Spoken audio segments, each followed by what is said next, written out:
Hello दोस्तों, जैसा कि आप लोग बोर्ड पर देख पा रहे हैं कि एग्रोनॉमी रवि क्रॉप्स पर आज हम डिस्कस करेंगे। ये एग्रोनॉमी रवि क्रॉप्स के जो मेजर पॉइंट्स है जहां से क्वेश्चन पुट अप हो सकते हैं उनको हम हिंदी भाषा में, शुद्ध हिंदी भाषा में, क्योंकि काफ़ी बच्चों को इंग्लिश में प्रॉब्लम होती है, खासकर जो हिंदी मीडियम जिनका सिलेबस है उनमें ज़्यादा समस्या आती है। एक तो वो, दूसरा जो टीजीटी या पीजीटी की प्रिपरेशन कर रहे हैं लेकिन उनको इंग्लिश में समस्या है, उनके लिए ये वीडियो बहुत ही महत्वपूर्ण होने वाला है। ये फील्ड क्रॉप रबी सीजन जो है ये बीएससी एग्रीकल्चर के 4th सेमेस्टर में कोर्स है। इसमें इस बार ऑब्जेक्टिव फॉर्म में सीएसजेएम यूनिवर्सिटी से खासकर जो विद्यालय अटैच हैं उनमें भी ऑब्जेक्टिव फॉर्म में इस बार पेपर होगा ऑब्जेक्टिव मोड में। तो उसमें किस तरीके से क्वेश्चंस बन सकते हैं उस पर हम चार्टर फॉर्म में इसको देखेंगे और तैयार करेंगे। चलिए स्टार्ट करते हैं। जैसा कि आप लोग देख पा रहे हैं कि यहाँ पर बात हो रही है रबी सीजन की। तो रबी सीजन से पहले जो चीज इंपॉर्टेंट है वो समझने वाली है कि रबी सीजन कब से स्टार्ट होता है। तो रबी सीजन जो है तो अक्टूबर महीने से स्टार्ट होगा, मतलब इसके किसी भी चीज की सोइंग टाइम से उसका स्टार्ट सीजन माना जाएगा। तो सोइंग टाइम रबी सीजन का जो है वो कब स्टार्ट होगा? अक्टूबर से नवंबर तक इसका जो टाइमली सोइंग का समय होता है रबी क्रॉप्स का। तो अब जो मेन बात है कि जो अगर आप ये जान रहे हैं कि रबी सीजन में कौन कौन सी फसलें उगाई जाती हैं, तो एक चीज क्लियर मानिए कि अगर आपको केवल इतना ही पता है कि अक्टूबर नवंबर में कौन, मतलब जो फसलें बोई जाती हैं वो रबी सीजन की होती है, तो एक चीज क्लियर हो गई कि किसी भी रबी फसल का आपको टाइम आप सोएंगे यानी बुआई का समय याद करने की जरूरत नहीं है। वो क्या हो जाएगा? वो हो जाएगा अक्टूबर से नवंबर के बीच बुआई का समय। ऑटोमेटिक उसमें दिमाग लगाने की जरूरत नहीं, केवल अगर इतना पता है कि फसल रबी सीजन की है, खरीफ की है या जायद की है, उसी के अकॉर्डिंग हम अंदाजा लगा लेंगे कि अगर रबी की है तो अक्टूबर से नवंबर बुआई होगी। खरीफ की सीजन खरीफ से शुरू होता है, खरीफ की है तो जून जुलाई में बुआई होगी। टाइमली सोइंग की हम बात कर रहे हैं। और इसी तरीके से जायद है फरवरी मार्च में इसकी बुआई होती है। तो एक चीज तो ये क्लियर हुई। अब हम चार्ट फॉर्म में इसको देखेंगे। पहली हमारी क्रॉप है व्हीट। तो गेहूं जो है, जितनी भी क्रॉप्स हैं, है ना, इस उसमें सबसे ज्यादा महत्वपूर्ण क्रॉप कौन सी है? गेहूं। वर्ल्ड मोस्ट स्टेबल फूड गेहूं को माना जाता है ना। तो गेहूं जो है इसका बॉटेनिकल नेम होता है ट्रिटिकम एस्टिवम। जितने भी बॉटेनिकल नेम होते हैं उनको या तो इटैलिक फॉर्म में लिखा जाता है या फिर उनके नीचे अंडरलाइन करना चाहिए। तो इसमें ये चीज समझिए आप। तो ट्रिटिकम एस्टिवम गेहूं का बॉटेनिकल नेम क्या है? Triticum aestivum. ये ग्रेमिनी यानी घास कुल का पौधा है। ग्रेमिनी का ही दूसरा नाम पोएसी है। ठीक है। अब इसमें उत्पत्ति स्थान क्या है? इसका उत्पत्ति स्थान दक्षिणी पश्चिमी एशिया है। वैसे तो दक्षिणी पश्चिमी एशिया में तुर्की, Jordan, Israel, Iraq, Kuwait, Qatar, Oman और अफगानिस्तान ये सब आ जाते हैं। लेकिन अगर पर्टिकुलर एक बात की जाए, पर्टिकुलर एक जगह की बात की जाए, जैसे मान लिया कह दिया जाए सीएसए यूनिवर्सिटी कहाँ पर है, तो अगर कोई कहे उत्तर प्रदेश में है तो ये गलत नहीं होगा। लेकिन उत्तर प्रदेश में भी एक पर्टिकुलर कोई शहर होगा, कोई डिस्ट्रिक्ट होगा जहां पर वो होगी। तो अगर कोई ये कह दे कि उत्तर प्रदेश में कानपुर में है तो वो भी गलत नहीं। तो मतलब ये है तो दक्षिण पश्चिमी एशिया ओरिजिन पे, लेकिन दक्षिण पश्चिमी एशिया में कौन सा एक पर्टिकुलर जगह है? तो वो गेहूं का जन्म स्थान तुर्की है, दक्षिणी पश्चिमी एशिया में। इसमें क्रोमोसोम की संख्या 2n बराबर 6 बराबर 42, यानी कि हेक्साप्लॉइड छगुणित गुणसूत्रों की संख्या 42 होती है। गुणसूत्रों की संख्या इसमें कितनी होती है? 42। सर्वाधिक उत्पादन करने वाला देश कौन सा है? सर्वाधिक उत्पादन करने वाला देश चीन है। दूसरे नंबर पर भारत आता है। इसका सर्वाधिक उत्पादन करने के मामले में दूसरे नंबर पर भारत आता है। अभी इसको समझ लीजिए, फिर इसको बाद में इसका स्क्रीनशॉट ले लेना। तो इसका सर्वाधिक उत्पादन करने के मामले में चाइना, और इसमें हम ये बता दें कौन सा इंपॉर्टेंट इसमें पूछने की संभावना ज्यादा है। दूसरे नंबर पर भारत आ जाएगा। उसी तरीके से क्षेत्रफल की बात करें तो क्षेत्रफल सर्वाधिक भारत का हो जाएगा और दूसरे नंबर पे चीन, यानी कि क्षेत्रफल और उत्पादन भारत चीन का जस्ट उल्टा हो रहेगा। और उत्तर प्रदेश, भारत में अगर बात की जाए तो गेहूं का सर्वाधिक उत्पादन कहाँ होता है? उत्तर प्रदेश में। जबकि उत्पादकता सर्वाधिक कहाँ पर है? उत्पादकता है पंजाब में। यानी कि गेहूं का विश्व में सर्वाधिक उत्पादन करने वाला, ये आप लोग क्वेश्चन लिख भी सकते हैं कि गेहूं का सर्वाधिक उत्पादन करने वाला देश चीन है। जबकि गेहूं के सर्वाधिक क्षेत्रफल वाला, मतलब सबसे ज्यादा बोया लेकिन कहाँ जाता है? भारत में। भारत में गेहूं का सर्वाधिक उत्पादन करने वाला देश, भारत में सर्वाधिक उत्पादन करने वाला राज्य उत्तर प्रदेश, और भारत में सर्वाधिक उत्पादकता यानी प्रोडक्टिविटी वाला राज्य तो पंजाब हो जाएगा। अब जो है बात करेंगे बार्ले, जई। जई जो है हार्डियम वल्गेयर, इसका बॉटेनिकल नेम क्या होता है? हार्डियम वल्गेयर, इसका बॉटेनिकल नेम होता है।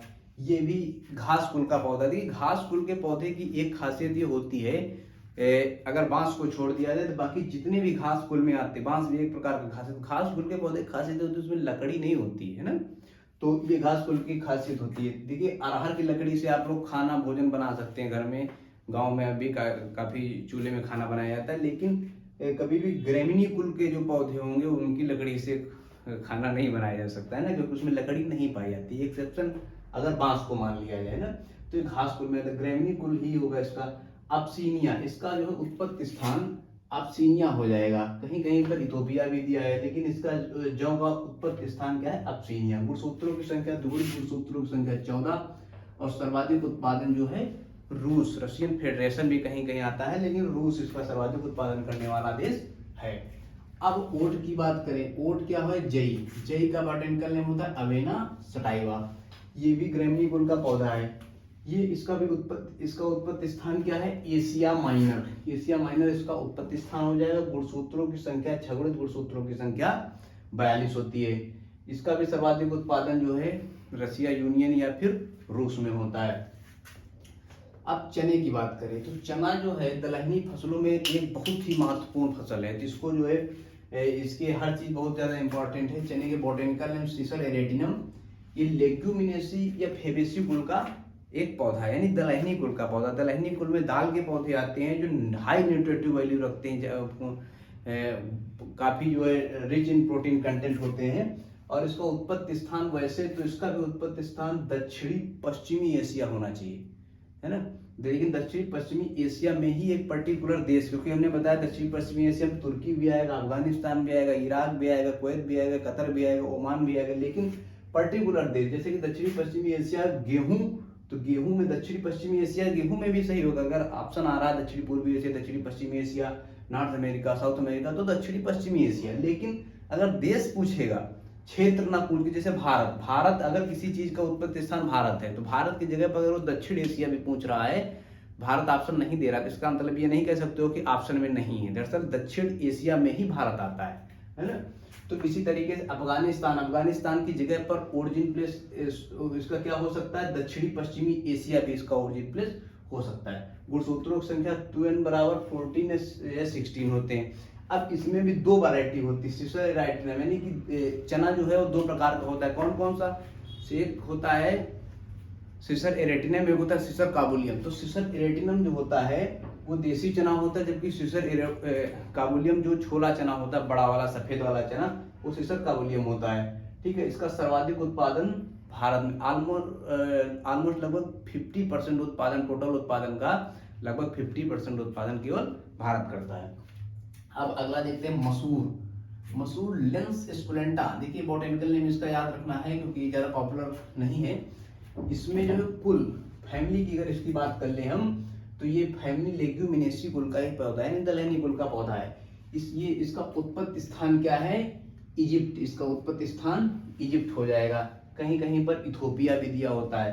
ठीक है, तो गुणसूत्र इसमें कितने हो जाएगा? 2n बराबर 14। और सर्वाधिक उत्पादन करने पहले भारत था, अब कनाडा है। कई किताबों में भी भारत मेंशन है, लेकिन ऑप्शन में एक ही मिलेगा।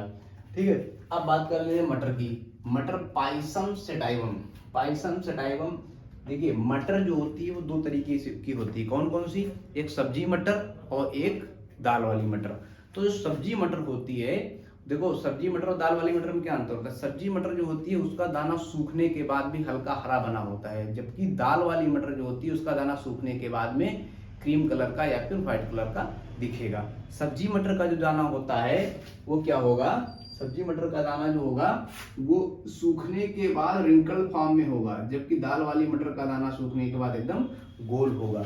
इसीलिए कभी कभी देखा होगा कि हम लोग जब बाजार से मटर खरीद के लाते हैं, हरी मटर की फली खरीद के लाते हैं, लेकिन वो मीठी नहीं निकलती। क्यों?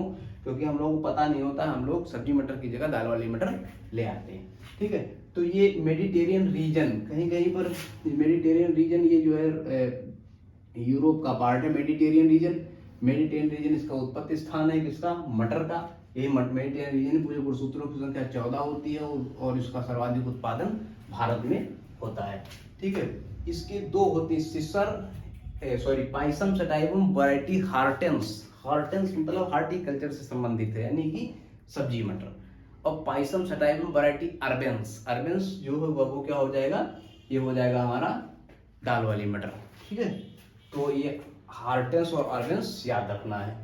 ठीक है, अब इनकी दोनों की बीज दर भी अलग अलग होगी, वो जब हम बीज दर पे अभी बात करेंगे तब डिस्कस करेंगे। आज की हम पूरी क्लास में जो भी रबी सीजन की जितनी भी फसलें मेजर क्रॉप्स हैं उन पे जो जो मेजर क्वेश्चंस उठाए जा सकते हैं, पुट अप हो सकते हैं, उन पर हम डिस्कस करेंगे। और जो बाद में बचेंगे उनके लिए एक दूसरा वीडियो बना लेंगे, ताकि जो है पूरा सिलेबस अच्छी तरीके से रबी सीजन का कवर हो जाए, जो कि बीएससी एजी के 4th सेमेस्टर में ये कोर्स है।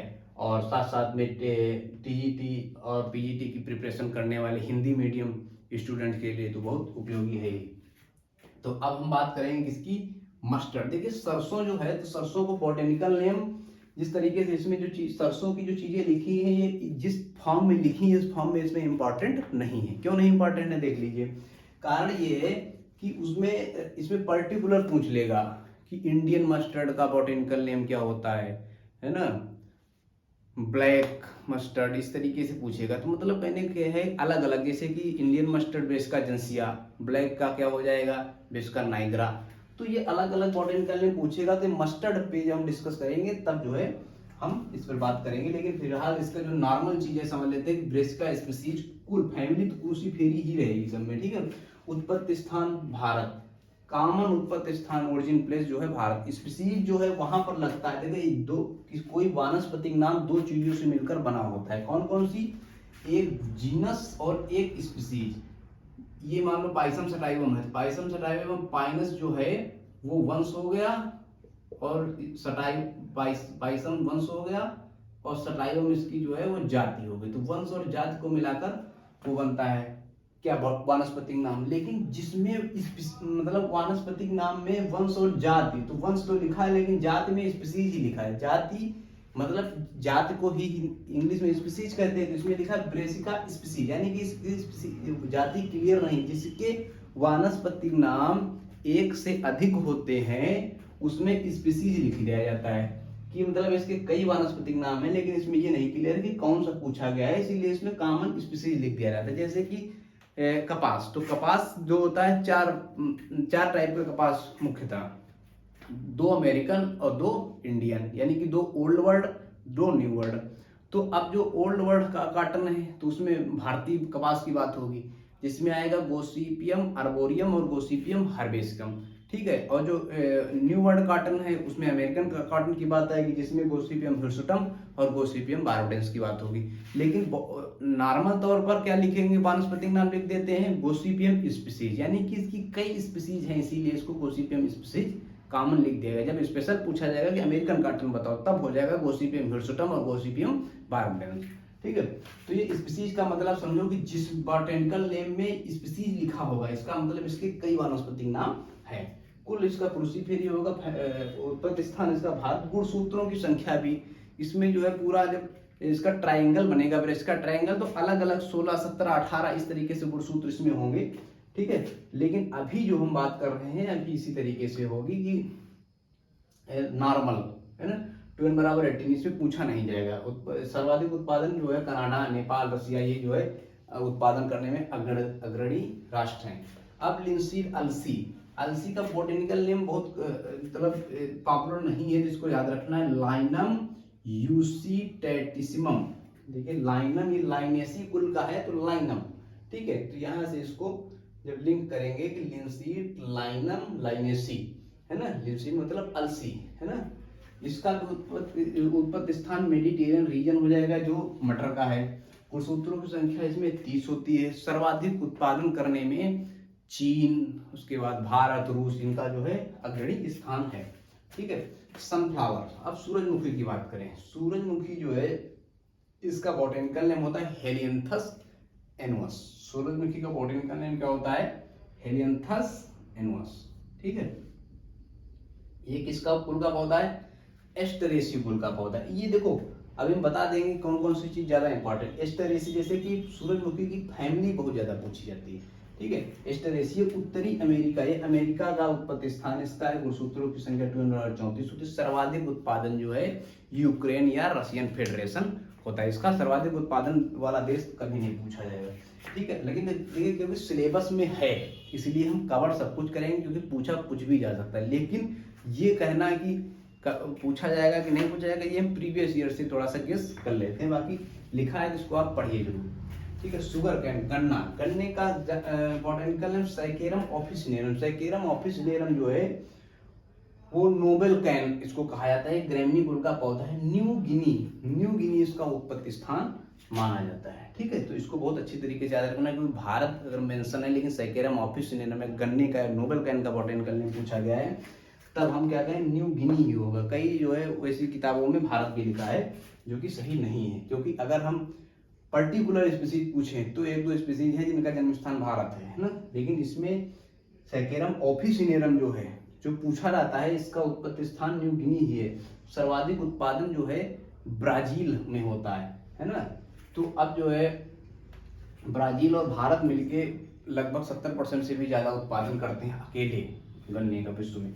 इसमें गुणसूत्रों की संख्या 80 होती है। एक दो और राज्य में 82, 114 तक होते हैं। लेकिन जो सैकेरम ऑफिसिनेरम की बात कर रहे हैं इसमें द्विगुणित गुणसूत्रों की संख्या 80 होती है। अब पोटैटो मतलब आलू को ये किस कुल का पौधा है, सोलेनेसी कुल का पौधा है। इसका बॉटनिकल नेम सोलेनम ट्यूबरोसम होता है। बॉटनिकल नेम क्या होता है, सोलेनम ट्यूबरोसम। इसका उत्पत्ति स्थान पेरू है ना, यानी उत्पत्ति स्थान पोटैटो का उत्पत्ति स्थान पेरू, ठीक है। Potato Peru. उसके बाद में इसमें गुणसूत्रों की संख्या 2n बराबर 4x, टेट्राप्लाइड गुणसूत्रों की संख्या, चतुर्गुणित गुणसूत्रों की संख्या 48 होती है। और इसका सर्वाधिक उत्पादन करने वाला देश जो है चीन और भारत ये अग्रणी है, जिसमें सबसे ज्यादा चीन में उत्पादन किया जाता है, ठीक है। बरसीम का बॉटनिकल नेम ट्राइफोलियम एलेक्जेंड्रिनम होता है ना। इसको इजिप्टियन क्लोवर भी कहते हैं। लेकिन जैसे कि मान लो बॉटनिकल नेम किसी का है नेवोसिया इंडिका है ना, या मैंजीफेरा इंडिका, तो यानी इसमें इंडिया आ रहा है, तो इसका मतलब सीधा हो गया। फिर भी अगर ये न समझ पाओ कि इसका उत्पत्ति स्थान कहाँ है, तब तो फिर तुम्हारे आईक्यू पे हमको संदेह होगा कि खुला जब उसकी स्पीसीज में इंडिका लिखा हुआ है फिर भी आप नहीं समझ पा रहे। तो इंडिका का मतलब ही यही हुआ कि उत्पत्ति स्थान या तो भारत या इंडो बर्मा रीजन। अब देखिए इसमें एलेक्जेंड्रिनम बताया, तो इसलिए जो है लेग्यूमिनेसी कुल का पौधा जो है। इसमें बात करिए बरसीम की, तो इसी तरीके बरसीम ट्राइफोलियम एलेक्जेंड्रिनम, ठीक। इसका नाम क्या है, इजिप्टियन क्लोवर। तो इजिप्टियन क्लोवर नाम है, यानी कि कहाँ से आया, इजिप्ट से आया, ठीक है, इजिप्ट से आया।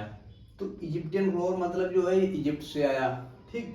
तो इसका उत्पत्ति स्थान में क्या हो जाएगा, इजिप्ट है ना। ये लेग्यूमिनेसी दलहनी कुल का पौधा है, जो चारे के लिए सबसे अच्छी फसल मानी जाती है ना।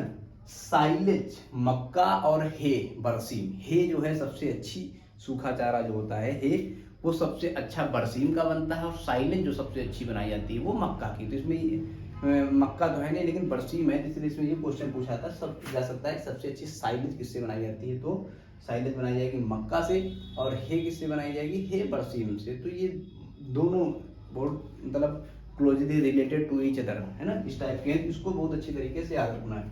इसमें गुणसूत्रों की संख्या कितनी होगी, 2n बराबर 16, ठीक है। अब लूसर्न भी एक जो है चारा वर्गीय फसल है। लूसर्न को अल्फाल्फा भी कहते हैं, अल्फाल्फा भी इसको कहते हैं। लूसर्न को क्या कहते हैं,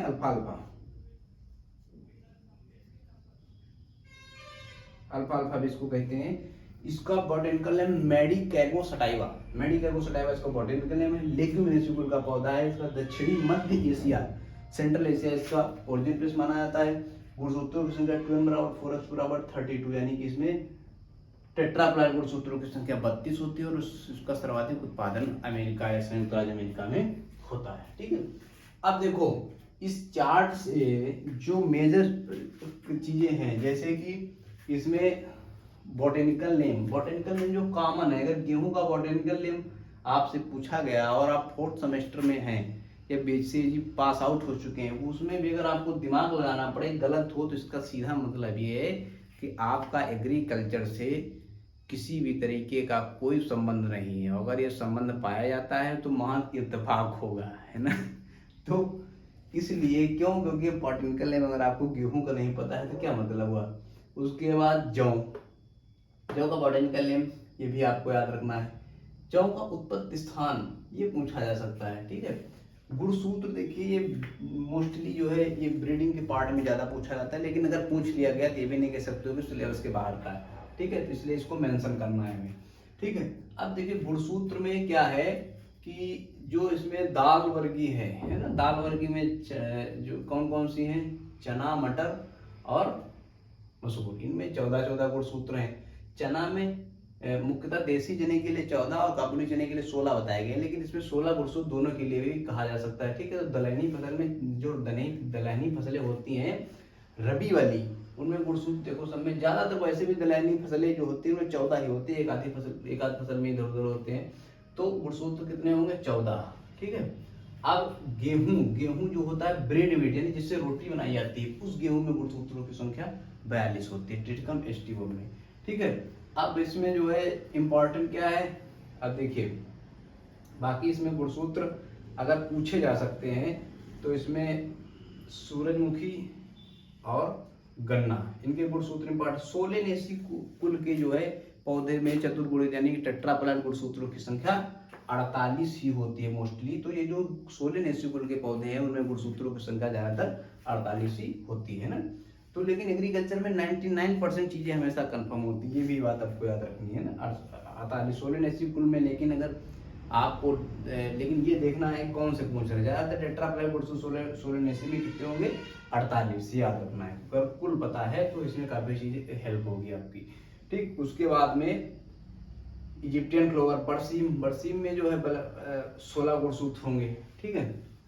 आप देखिए इसके जो सर्वाधिक उत्पादन करने में जो ज्यादा इंपॉर्टेंट है उसमें जो है गेहूं के बाद में इसमें चना के बाद मटर, मतलब जो भारत जिसका सर्वाधिक उत्पादन करता है वो सबसे ज्यादा इंपॉर्टेंट है, भारत और चाइना खासकर। और इसमें जो अन्य पूछा जा सकता है, स्टेट पूछा जा सकता है, जैसे कि गेहूं का सर्वाधिक उत्पादन करने वाला स्टेट कौन सा है, उत्तर प्रदेश। जौ का सर्वाधिक उत्पादन करने वाला स्टेट, तो ये जो है मोटा अनाज है ना, तो इसको राजस्थान में मोस्टली इसका सर्वाधिक उत्पादन होगा। तो ये चीजें, ये इसके जो है स्टेट भी क्लियर करने हैं, जिसमें गेहूं की प्रोडक्टिविटी भी पूछी जाएगी। प्रोडक्टिविटी मतलब उत्पादकता, पर हेक्टेयर उत्पादकता को प्रोडक्टिविटी कहते हैं। गेहूं, धान, इनकी सबकी सर्वाधिक उत्पादकता कहाँ है, पंजाब में, ठीक है। अब इसमें जो है सरसों, तो तिलहनी फसलों के लिए भी राजस्थान, ठीक है, तो सरसों का भी सर्वाधिक उत्पादन राजस्थान में होता है, ठीक है। दलहनी फसलों में भी ज्यादातर राजस्थान और मध्य प्रदेश ही अग्रणी है। उसके बाद में अब हम इसी में अगले चार्ट में डिस्कस करेंगे जो इसकी बची हुई चीजें हैं, और उस तरीके से रबी फसल की एग्रोनॉमी के जो मेजर पॉइंट्स हैं वो सभी हम कवर करेंगे। अब इसी कड़ी में आगे हम देखेंगे जो रबी मेजर क्रॉप्स थी, तो इन रबी मेजर क्रॉप्स में जो इनके time of sowing, seed rate और कुछ अन्य चीज़ों पर चर्चा करेंगे जो एग्जाम पॉइंट ऑफ व्यू से इम्पॉर्टेंट है। तो पहले बात करेंगे व्हीट की। तो गेहूं में जो है इसकी बीज दर 100 किलोग्राम प्रति हेक्टेयर, गेहूं की बीज दर बहुत ज़्यादा पूछी भी जाती है, गेहूं की बीज दर 100 किलोग्राम प्रति हेक्टेयर है। लेकिन गेहूं की बीज दर कभी कभी ये क्वेश्चन ना पूछ कर ये पूछ दिया जाता है कि गेहूं की प्रति हेक्टेयर बीज दर डिबलर से सोइंग करने पर। तो अगर डिबलर से सोइंग करेंगे, डिबलर द्वारा, है ना, डिबलर द्वारा सोइंग करेंगे तो डिबलर द्वारा 25 से 30 किलोग्राम प्रति हेक्टेयर बीज दर लगती है। कितनी, 25 से 30 किलोग्राम बीज दर प्रति हेक्टेयर लगती है। देखिए डिबलर की बीज दर 25 से 30 किलोग्राम, एक तो प्रश्न ये बनता है। दूसरा प्रश्न ये बनता है कि डिबलर में खूंटियों की संख्या कितनी होती है। तो डिबलर में खूंटियां जो होती हैं वो 27 होती है। तो 27 जो है 25 और 30 के बीच का अंक है। डिबलर जो होता है वो एक इस तरीके का यंत्र होता है।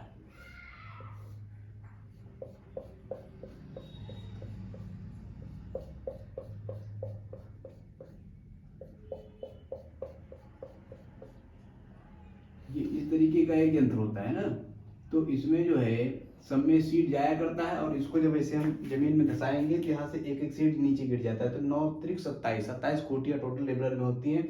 उसमें पौधे से पौधे, पंख से पंख की दूरी एकदम समान रहेगी, इसीलिए इसमें बीज दर कम लगती है। तो डिबलर में खूंटियों की संख्या कितनी होती है, 27 होती है, और इसमें टोटल बीज कितना रहता है, 25 से 30 किलोग्राम बीज लगेगा। तो अब देखिए एक तो ये हो गया, दूसरा पूछा जाता है सीड ड्रिल द्वारा। किसके द्वारा? Seed drill. सीड ड्रिल, तो सीड ड्रिल द्वारा जो है ये 60 से 70 किलोग्राम प्रति हेक्टेयर बीज दर लगेगा। सीड ड्रिल द्वारा बीज दर कितना लगेगा? 60 से 70 किलोग्राम प्रति हेक्टेयर बीज लगेगा। तो गेहूं में याद क्या रखना है, गेहूं की बीज दर होती है 100 किलोग्राम प्रति हेक्टेयर। गेहूं के अगर हम लेट बुआई करेंगे तो 125 किलोग्राम प्रति हेक्टेयर। ये आप लोग नोट भी कर सकते हैं, क्योंकि एग्जाम पॉइंट ऑफ व्यू से गेहूं की बीज दर बहुत ज़्यादा इंपॉर्टेंट होती है। गेहूं की बीज दर 100 किलोग्राम। गेहूं के अगर बुआई लेट होगी, जैसे कि गेहूं की बुआई का उपयुक्त समय नवंबर का प्रथम पखवाड़ा, यानी कि 1 नवंबर से 15 नवंबर तक सबसे अच्छा समय माना जाता है। लेकिन अगर लेट हो गया, ज़्यादा लेट हो गया, मान लो कि दिसंबर लग गया, तो हम 125 किलोग्राम बीज दर उसमें डालेंगे। ठीक है, तो बुआई का समय सॉरी बीज दर क्या होगी? 100 किलोग्राम। जब केवल बीज दर पूछे, अगर पूछे कि लेट सोइंग के लिए, देर से बुआई के लिए, तो 125 किलोग्राम। अगर पूछे ऊसर जमीन के लिए तब भी 125 किलोग्राम। मतलब ऊसर भूमि के लिए लेट सोइंग दर अंकुरण जब कम होगा, जब देर से बुआई करो तब भी कम होगा, या ऊसर भूमि में बोओगे तब भी कम होगा। इसी कंडीशन में हम क्या करेंगे, बीज दर 25% बढ़ा देंगे तो 125 किलोग्राम हो जाएगी। ठीक है, अब इसमें डिबलर द्वारा बुआई करने पर 25 से 30 किलोग्राम बीज दर। डिबलर क्या होता है? यंत्र होता है जिससे बुआई की जाती है। इसमें खुटियों की संख्या 27 होती है। ठीक, सीड ड्रिल द्वारा 60 से 70 किलोग्राम। अब जो है जौ की बात करें, जौ का बीज दर कहीं कहीं पर 80 से 100 किलोग्राम होता है, लेकिन जौ की बीज दर भी 100 किलोग्राम मानते हैं, है ना। और लेट सोइंग पर इसमें भी 125 किलोग्राम बीज देते हैं। ठीक है, अब जो है इसमें पहले सबकी बीज दर की बात कर लेंगे। ठीक है, तो बीज दर जो है जौ में कितने लगेगी? 100 किलोग्राम प्रति हेक्टेयर। जई, ओट यानी अवेना सटाइवा, ठीक है, इसमें 60 से 70 किलोग्राम बीज दर। इसकी बीज दर आमतौर पर नहीं पूछी जाती, बाकी सिलेबस में अगर चीजें हैं तो कहीं से भी पूछी जा सकती है। इसमें आश्चर्यजनक उसमें कंडीशन में जाने की जरूरत नहीं है ना। 60 से 70 किलोग्राम, सॉरी 70 से 80 किलोग्राम जई की बीज दर। अब चिकपी यानी चना, चने को देखो बंगाल ग्राम के भी नाम से भी जानते हैं, तो चने का ये पूछ लिया गया बंगाल ग्राम, तो ये मत सोचना कि सिलेबस के बाहर से आ गया ना। चिकपी, अब इसमें जो है 75 से 80 किलोग्राम बीज दर, सॉरी 75 से 100 किलोग्राम बीज दर चने की लगती है। लेंटिल यानी मसूर, है ना, लेंस एस्कुलेंटा इसका वानस्पतिक नाम होता है। ठीक है, अब इसमें इसकी बीज दर कितनी? 30 से 40 किलोग्राम प्रति हेक्टेयर होती है।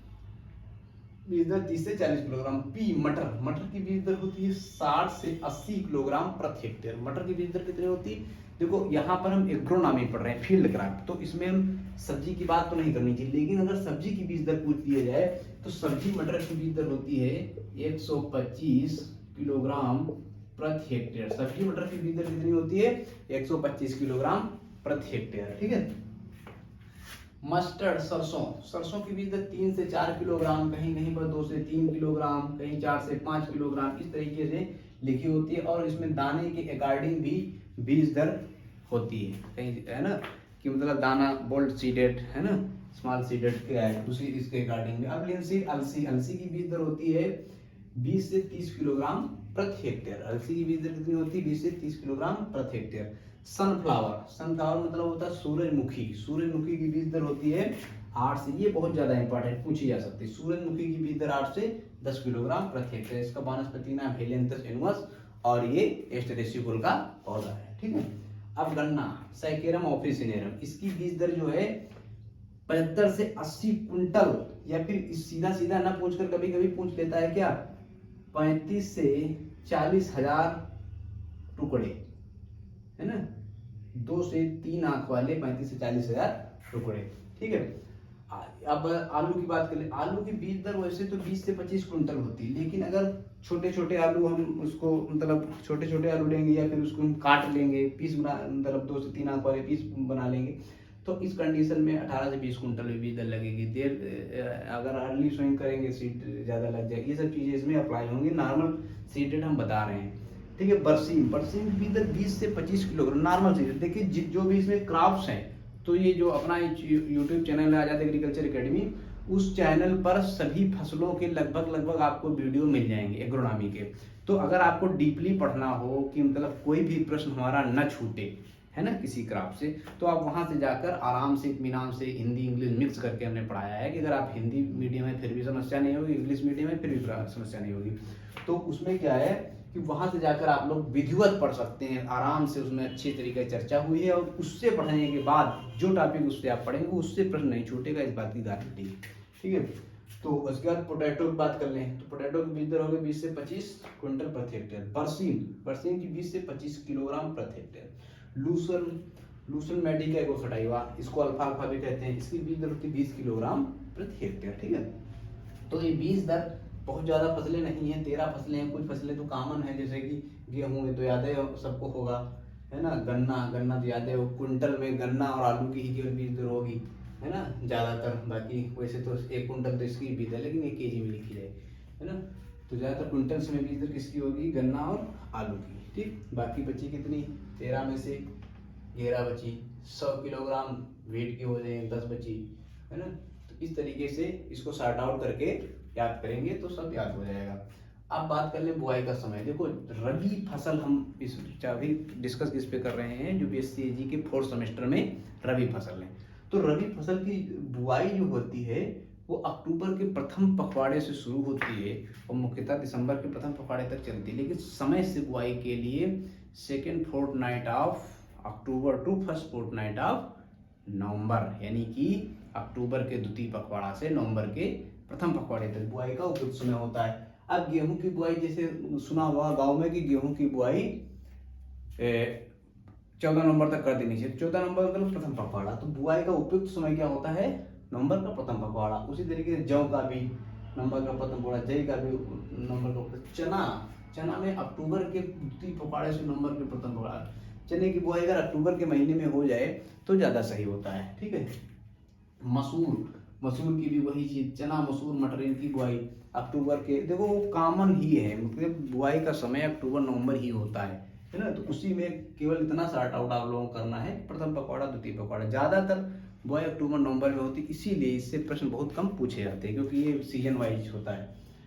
अब बात कर लेते हैं किसकी, गन्ने का बहुत ज्यादा इंपॉर्टेंट है। क्या, गन्ने की बुआई तो अक्टूबर नवंबर में होती है, तो अक्टूबर नवंबर में जो बुआई होगी, जो बुआई की बात कर रहे हैं रबी सीजन में, फरवरी मार्च में हो जाएगी। ये स्प्रिंग बसंत गन्ने की बुआई फरवरी मार्च में, ये लिख लीजिए आप लोग कि बसंत गन्ने की बुआई फरवरी मार्च, रबी गन्ने की बुआई अक्टूबर नवंबर, है ना। शुरू से रबी गन्ने की बुआई अक्टूबर नवंबर, बसंत गन्ने की बुआई फरवरी से मार्च, और ये सबसे इंपॉर्टेंट है जून जुलाई क्या है, ये आधसाली गन्ना। कौन सा गन्ना, आधसाली गन्ने की बुआई जून जुलाई में होती है। और ये कब तैयार होता है, ये 18 महीने में तैयार होता है ना। ये तैयार कितने दिन में होता है, देखो नाम है आधसाली, यानी 1 साल पूरा, फिर आधा साल, यानी ये ना केवल 6 महीने नहीं, 18 महीने। ठीक है, तो आधसाली गन्ने की बुआई जून जुलाई में होती है। पोटैटो फिर वही आ जाएगा अक्टूबर। बरसीन की बुआई भी अक्टूबर महीने में कर देनी चाहिए, लूसर्न की बुआई भी अक्टूबर में। ये ज़्यादा इंपॉर्टेंट नहीं है, फिर भी आप लोग देख लीजिए। अब बात करते हैं प्रोटीन की। ये देखिए यहाँ पर इंपॉर्टेंट क्वेश्चन आएगा। अभी हम लास्ट में प्रोटीन को याद करने के एक आधे तरीके टेक्निक भी बताएंगे कि कैसे आप लोगों को कुछ फसलों की याद रखनी। ठीक है, गेहूं में प्रोटीन की मात्रा 12% मानी जाती है, 11 से 13% राउंड फिगर में लिखी। पार्ले में भी 10 से 12%, जौ में, ओट जई में 12 से 13%, चना में 21% प्रोटीन। देखिए दशमलव में कभी नहीं आएगा कि 21.1% की 21.2%, ये 21-22 इस तरीके से ऑप्शन आएंगे। तो ये चीज समझने वाली है। ठीक है, उसके बाद में चने की बात कर ली जाए किसकी, मटर की। मटर में होती है 22%। मटर में प्रोटीन हो जाए, मटर में प्रोटीन हो जाएगी 22.5%, है ना। तो वही चीज़ है 22%, 22.5 दोनों ऑप्शन नहीं आएंगी। 22% के अंदर जो भी होगा ऑप्शन वो 22%। मसूर में 25% प्रोटीन, है ना। सरसों में तेल होता है कितना, 36 से 40% तक। सरसों में क्या होता है, तेल 36 से 40% तक। अलग अलग वैरायटी में तेल की मात्रा होती है। ठीक है, हम कॉमन लिखे हैं। अलसी में होता है लगभग तेल 36%। अलसी में कितना तेल होता है, 36%। सूरजमुखी में 35 से 42% तक। वो मतलब यहाँ जो लिखा है ऑयल है ना। पी मतलब प्रोटीन। तो इसमें क्या है कि 36% होता है अलसी में ऑयल, और सूरजमुखी में 35 से 42%। उसके बाद में गन्ना, पोटैटो, ये शुगर क्रॉप है, कार्बोहाइड्रेट्स में पाया जाएगा। परसीम, लूसन, परसीम में क्रूड प्रोटीन 17%, कई जगह 25% भी लिखा है। परसीम प्रोटीन उनसे नहीं पूछना है, भैया पूछा जाएगा कि सबसे अच्छी है किसकी बनाई जाती है, तो वो बरसीम की आइडियल है ना, ग्रीन फॉडर। लूसन, ये चारा वर्गीय फसल, लूसन में प्रोटीन 18 से 20% तक होती है। ठीक है, अब देखिए इसमें कुछ चीज़ें अन्य इम्पॉर्टेंट हैं, तो उनको जैसे कि अब बात कर लें यील्ड की, यील्ड मुख्यतः नहीं पूछी जाएगी, ज़्यादातर यील्ड नहीं पूछी जाती है। ठीक है, तो ये क्रॉप्स हो गई, इनकी जो मेजर चीज़ें हो गई जिनको चार्ट के माध्यम से बताना संभव था वो हमने बताया। अब कुछ इंस्टीट्यूट पूछे जा सकते हैं, जो जो इंस्टीट्यूट पूछे जा सकते हैं उनको एक बार हम लोग देख लेंगे।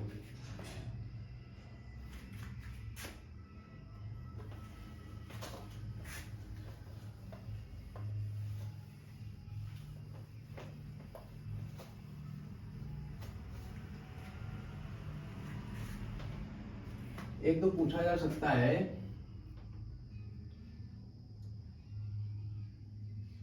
IISR,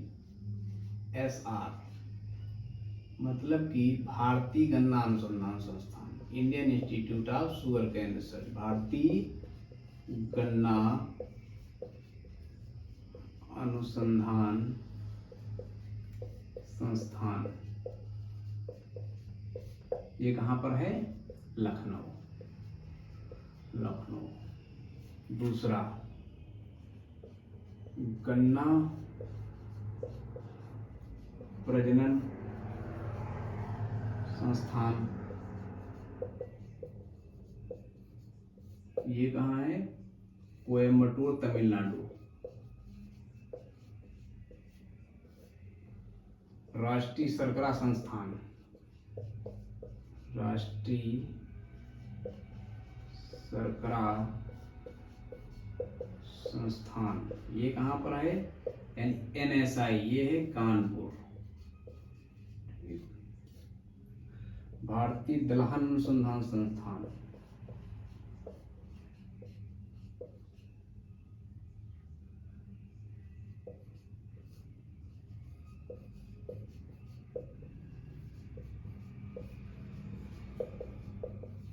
अनुसंधान संस्थान, ये कहाँ है, ये भी कानपुर। उसके बाद में केंद्रीय आलू अनुसंधान संस्थान,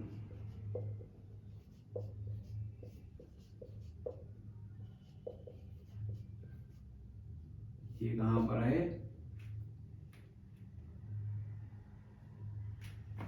शिमला।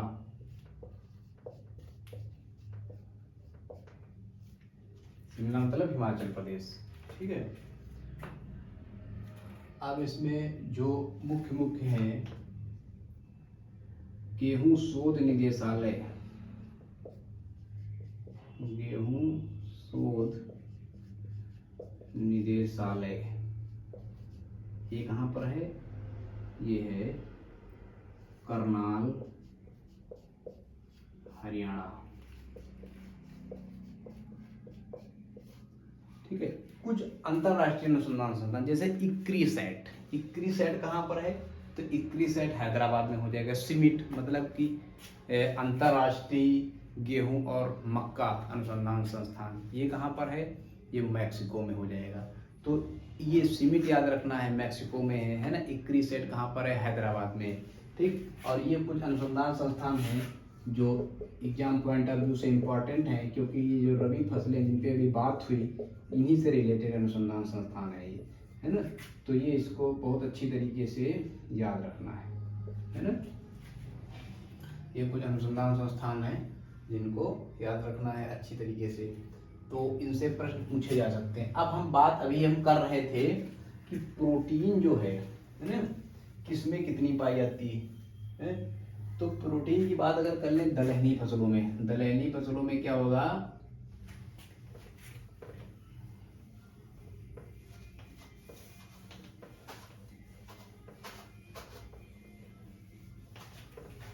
देखिए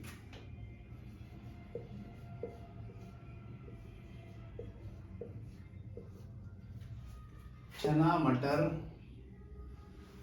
देखिए एक हमने ट्रिक बनाई है जिसके माध्यम से आप लोगों को प्रोटीन एकदम क्लियर कराएंगे हम, है ना, कि किस फसल में, मतलब खासकर दलहनी फसलों में प्रोटीन कितने % पाई जाती है। तो उसको कहीं अन्यथा लेने की जरूरत नहीं है, केवल याद करने के लिए हमने ट्रिक तैयार की है।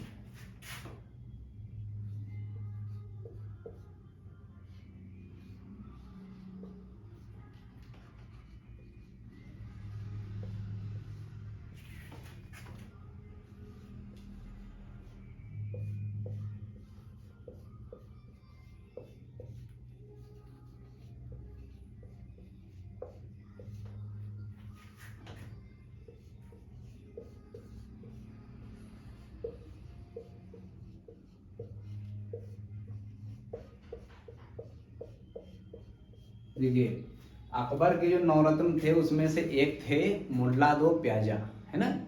तो मुल्ला दो प्याजा जो थे उनको प्याज बहुत पसंद था, इसीलिए उनका नाम पड़ गया मुल्ला दो प्याजा।